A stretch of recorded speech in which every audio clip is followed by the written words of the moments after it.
Welcome back to Chasindreamshomestead. How you doing today, dreamers? Spring is just around the corner, and I know a lot of people have one thing on their mind: chicks. I do. So that is considered the gateway drug to homesteading, as they call it, chickens. We're all excited about spring and chicks and all the different things that come along with spring, like starting our gardens. But today we thought we would do a video for y'all on hatching eggs and how we store our hatching eggs prior to hatching and the things that we go through to get eggs prepared to go in the incubator. Stick with us. We're gonna go get some eggs and we'll be back. We've made our rounds to the other coops. Let's go ahead and get these last few eggs here.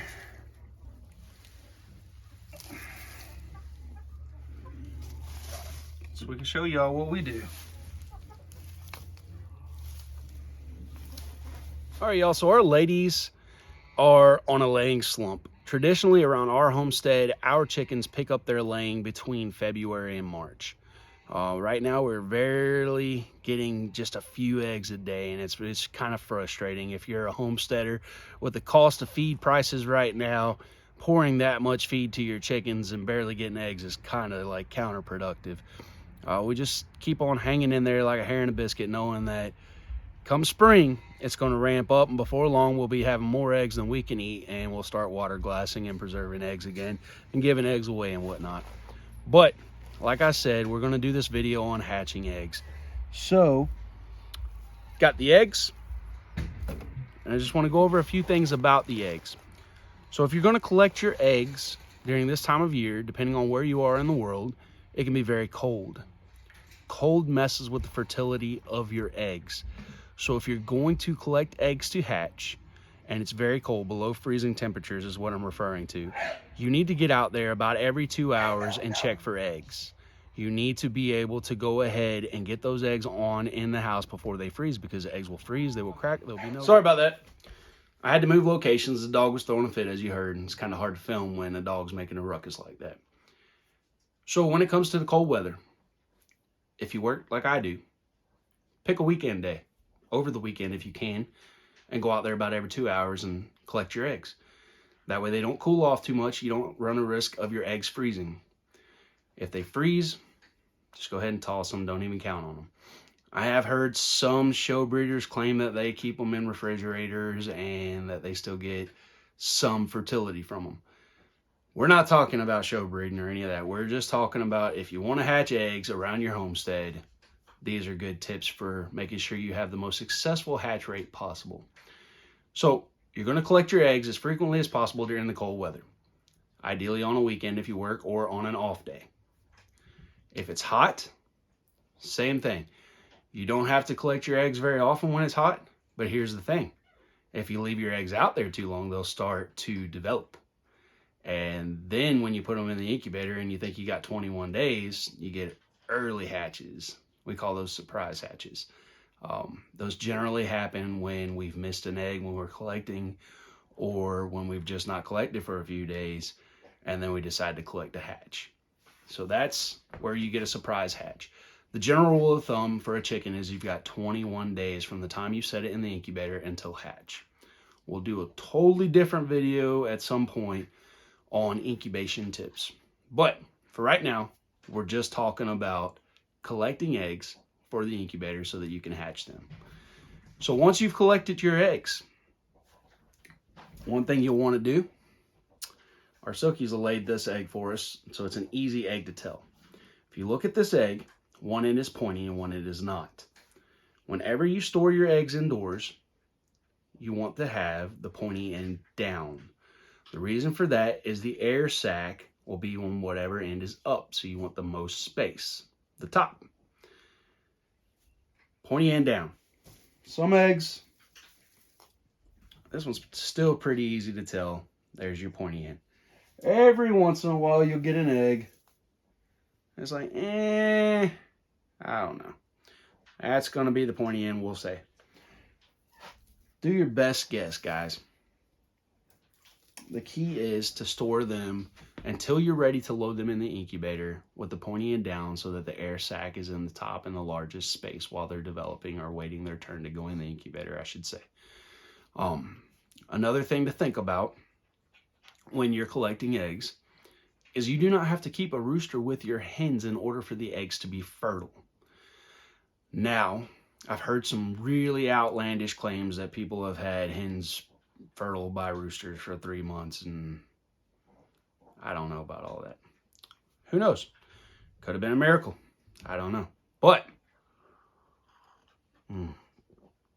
good rule of thumb is a rooster, after he mates a hen, she will be fertile for about 2 weeks, sometimes up to 3 weeks.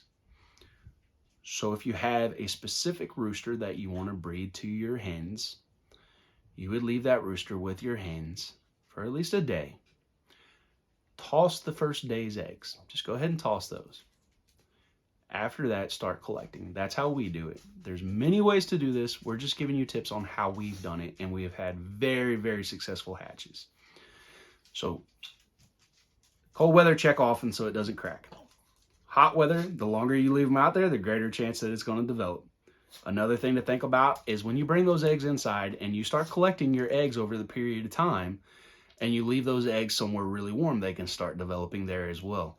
So you want to think about that. You don't want to keep them in a home that's, in the high 80s and 90s, or in an area that's in that, heat range, because they're going to start developing. Hold on. Evie, really? Ugh, sorry. All right. So we've gone over collecting the eggs. We've gone over fertility. Another thing to think about, and this is something that we do, again, there's different ways to do it. We've had a greater success. Let's show you right here. Our muddy little hens and being dirty. We've had a greater success not cleaning the eggs and not removing any debris from the eggs until right before we put them in the incubator. Now, some people will put them right on in the incubator dirty like that. I am not a fan of that.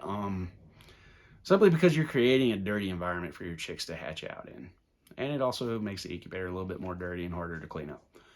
But what happens when you clean that egg is you could potentially remove the bloom, the protective film that the mother put on it. So you want to be gentle when you clean it, but we don't clean it until right before we're ready to set it in the incubator. Just from our experience, we've had a lot higher hatch rate now. And we only clean the eggs that are soiled, that have a little bit of debris on them. We don't clean every egg. So let's look again. This egg, I would not clean it. It's good to go. That egg, I would clean. Now, some other things to think about. If you don't have chickens of your own and you want to get hatching eggs from someone, see online, if you're looking online, whether or not that person has numerous people that have gotten from them and given them reviews. Ask them if the rooster they're using is proven. Sometimes people have a brand new bird and they don't know how fertile it is. And then, believe it or not, there are some roosters that are sterile or not fertile or too young and just aren't doing their job. So if you're going to get hatching eggs, nothing wrong with that. It brings in different diversity and genetics into your homestead, and that's fine. But ask them what their hatch rate is. But don't just trust that, because sadly people lie. Look, see if other people have gotten chicks from them or eggs from them, and if they had a good experience. We've ordered eBay eggs before, and we've had eggs delayed from eBay, and they've gotten here like 16, 17 days. We still had a few hatched, so that's okay. And that brings us to fertility. When you're collecting those eggs, the ideal is the shortest amount of period possible. They're going to maintain the highest amount of fertility. Anything over 10 days, fertility starts to drop off. Ideally, you would collect everything within 7 days or shorter and get them loaded in your incubator. So that's another thing to think about when you're buying hatching eggs. If you do buy hatching eggs, ask them how long ago they were collected. Sometimes breeders will do like a discount if, their eggs are over 10 days old. They'll be like, I got to offload these. I don't want to just, scramble them up and eat them. Half price, something. You never know. So it doesn't hurt to ask. Now, one thing to consider when hatching eggs from somewhere beyond your own homestead, and I learned this past year because I had a buddy that went through the whole MG ordeal and had to cull hundreds of birds. There are things that can pass from the mother through her egg. MG is one of them. I freaked out because it was brought to my attention that MG can be passed through the eggs. And at that time, I had eggs from 3 different breeders and incubators. But then I did some research. The percentage, the likelihood of MG passing through the eggs is extremely low. It's like 1 or 2%. It might even be less than that. I can't remember now, but it was so low that I was like, I'm good. I'm not going to stress about it. But those are things to keep in mind. So if you buy eggs from someone, don't fall to the trap that if they say they're an MPIP breeder, that means their birds are never, ever sick. That's a lie. MPIP requires an annual certification. So anytime within that year, their birds can get sick. Their birds can be exposed to things like avian influenza and everything else. MPIP only requires them to test for 2 things. Do your homework. I'm not going to go over all the MPIP stuff for you. But when we first got started in chickens and wanted chickens and didn't want to just buy them from the big box store, we got all excited and giddy like everyone else because we were like, oh, MPIP certified. They must be perfect, healthy birds and nothing ever wrong with them. It's not true. So just do your homework. But those are the different things that we go over when we're preparing and collecting hatching eggs to put in our incubator. We'll shoot a follow-up video probably in a week or so on the things we do when we get them loaded in the incubator and incubators we've tried and incubators we like.